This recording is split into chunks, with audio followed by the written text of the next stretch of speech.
namumuno ng Green Bones.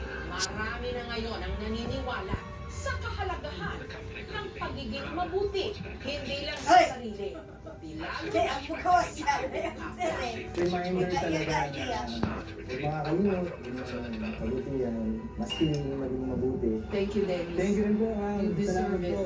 Congratulations. Matagal mo na akong fan. Wow, thank you po. Thank you. Thank you pumayag ka gawin yung Green Bones Republic Opo, of oo Paris. naman, siyempre. Thank you! Mabuhay ang Pilipino! matapos ko namin makitangko nito lamang Disyembre ang babyface driver ng Mati City sa Davao na si John Mark. Ang ina nitong iniwan siya halos 2 dekada nang nakararaan. Lumutang para humingi sa kanya ng kapatawaran. Matanggap kaya niya ito? Nagpalit man na ang kalendaryo pero si John Mark mula Barangay Sanghay sa City of Mati sa Davao Oriental nananatili pa ring babyface. Sa height ng 4 feet, huwag daw siyang maliitin.